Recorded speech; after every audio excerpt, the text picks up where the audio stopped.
Good afternoon, Facebook, YouTube, Twitter, and Google+. This is Rich again, back for your second video blog of the day for Monday, August 1st, 2016, around 5:49 in the afternoon in Billerica, Massachusetts. It's a cloudy day out right now. A little humid. Looks like it's going to downpour, but we didn't get too much rain. And more of the same tomorrow. Wednesday's the pick of the week with dry conditions and low humidity, but heat and humidity will be back Thursday and Friday.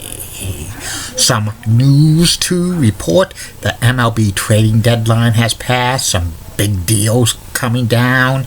The New York Mets acquired outfielder Jay Bruce from the Cincinnati Reds.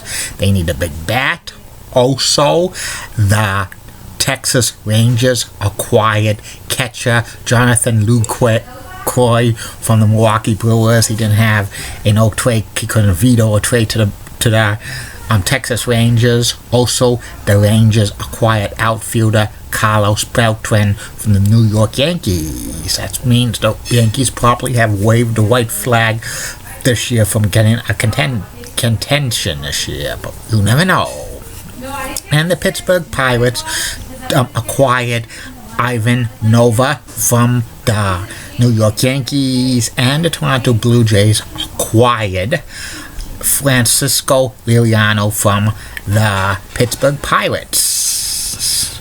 And also the Miami Marlins sent back Chris Ray to the San Diego Padres, who was a pitcher who they got in a trade with David Casher, but Chris Ray injured his elbow. And also, there's some sad news to report. Actress Shannon Doherty's cancer, which was in her breast, has spread to her lymph nodes. So prayers to actress Shannon Doherty as she tries to fight cancer. Cancer sucks big time. And it's Happy National Girlfriend Day. And that's about it on the news. My second video blog subject of the day is about the former on-demand service, WWE 24/7 or WWE Classics On Demand. The Classics On Demand service lasted about 10 years, from 2004 to 2014, and it was on many cable providers across the country. The WWE has a big videotape collection, including their own stuff going back through the 70s, and also acquiring WCW's tape library when they bought the company in 2001, which includes stuff from Mid-Atlantic, Central States, and Championship Wrestling from Florida. Also, they had the world-class Championship Wrestling video library, the AWA video library, the ECW video library, Stampede Wrestling, Smoky Mountain Wrestling, Mid-South, and others. And the WWE Classics On Demand, or WWE 24/7, had like categories for this, and it only cost $9.95 a month to buy the service. And in the categories first was the Hall of Fame. And each month they would feature a WWE Hall of Famer, have a brief biography about him or her, and then show some of their classic moments and matches. That was hosted by WWE Hall of Famer himself, Mean Gene Okerlund. Also, they had a section for the Monday Night Wars, which was hosted by Michael Cole, and he would show this a particular Monday night's episode from both Raw and Nitro, and they would have interviews with the wrestlers during the Monday Night Wars, and also they would have like interesting facts about the Monday Night Wars. And also they had sections called the Big Ones, which the big ones were WWE pay-per-views, or WCW pay-per-views, or ECW pay-per-views. All of the pay-per-views on that was shown on Classics on Demand or WWE 24/7 usually had the original music from those pay-per-view dub for WWE genetic things, because they did not own copyrights to that music, and Vince McMahon was not going to pay the record companies money for that song to be played. Plus, sometimes they had a dub commentary on it. But it was, and also had to bleep out WWE because of like the thing with the World Wildlife Fund. Also, they showed classic house shows from MSG, the Spectrum in Philadelphia, Boston Garden, Maple Leaf Garden, etc. on the big ones.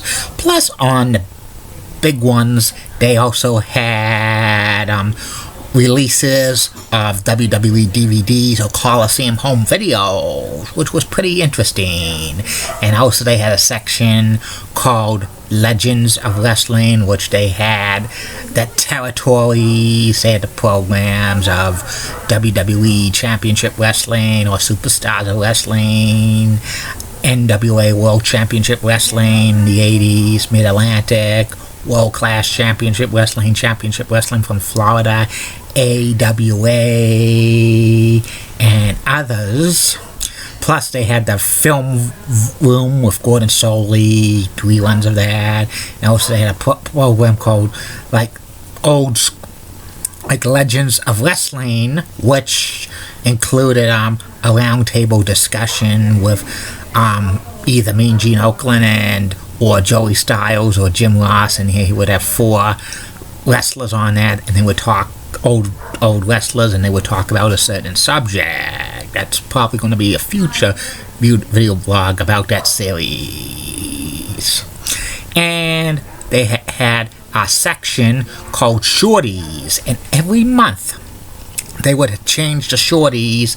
Usually the shorties was like a particular subject, like December's probably going to be Christmas, October's going to be Halloween, and they would show like funny stuff or like short matches with subjects, which was pretty funny. And they had the host of WWE Classics on Demand and 24/7 were like Steve Romero and Jack Capella, among others. And they would also show each month a free sampler on the cable companies. They would show a few matches here and there. And Classics on Demand and 24/7 was a real moneymaker for the WWE. They got a lot of subscribers. Around 2007, they had it after the death of Chris Benoit, or the murder-suicide of his wife and his son and himself. They had to put a disclaimer on every program he was on that the views expressed of this does not necessarily opinion with the WWE. Also, they had to sometimes edit out Chris Benoit completely. They kind of erased him from history. And WWE's Classics on Demand 24/7 service lasted until 2014, when the WWE Network was formed. I watched the WWE Classics on Demand and 24/7, the free stuff. I never ordered it for the on demand. It would have been a cheap thing for $10, and was pretty good in my humble opinion with that service. And that's about it on that. I'll be back with the third and final video blog of the night, which will be about Penguins captain Sidney Crosby. Keep calm, everybody. I'm a Julie Button-Kai. Molly Roseblood of WCCO Access. Nice legs. Elizabeth Heather, so stunning. She's fast. Amy Sweezy is awesome and has nice legs. And Barbara Gibbs of ABC 11 has a sweet southern accent.